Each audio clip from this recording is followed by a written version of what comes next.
અખંડ એકતાનું પ્રતીક હતા સરદાર, લોખંડી પુરુષનું નેતૃત્વ છે અસરદાર. એવા આપણને બધાને ખબર છે કે અંગ્રેજોએ ષડયંત્રપૂર્વક આપણા દેશને ટુકડા ટુકડામાં આઝાદી આપી હતી, પરંતુ આ વિખરાયેલા દેશને એક સૂત્રતાના તાતણે બાંધવાનું જો કોઈ કામ કર્યું હોય તો એ હતા આદરણીય શ્રી સરદાર વલ્લભભાઈ પટેલ સાહેબ. આપણું શીર્ષસ્થ નેતૃત્વ આ દેશના યશસ્વી વડાપ્રધાન આદરણીય શ્રી નરેન્દ્રભાઈના નેતૃત્વમાં જ્યારે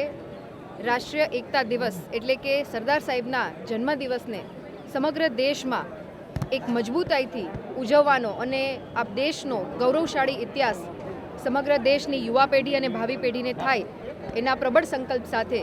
જ્યારે એમની 150મી જન્મજયંતિ ઉજવાઈ રહી હોય ત્યારે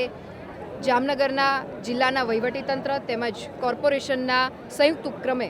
આજે એક રન ફોર યુનિટી કાર્યક્રમનું આયોજન કરવામાં આવ્યું, જેમાં ખૂબ બહોળી સંખ્યામાં નગરજનો ઉપસ્થિત રહ્યા. વિવિધ કેડેટના ફોર્સના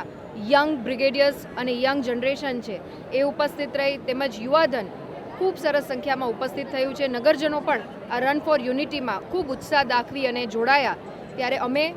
જામનગરના મેયરશ્રી, સાથી ધારાસભ્યશ્રી તેમજ વહીવટીતંત્રની ત્રણેય પાંખ અને પદાધિકારીશ્રીઓ સાથે આ રન ફોર યુનિટીમાં પાર્ટિસિપેટ કરી અને એક સ્ટ્રોંગ મેસેજ જે રાષ્ટ્રીય એકતા દિવસ નિમિત્તે આપણે બધા એકત્રિત થઈ અને જે સરદાર સાહેબનું એક નેતૃત્વ હતું, એમનું વ્યક્તિત્વ અને એમના ચરિત્ર વિશે જાણવાનો એક મોકો મળ્યો અને પુષ્પાંજલિ કરી અને આ યુનિટીને સમાપ્ત કરવામાં આવી.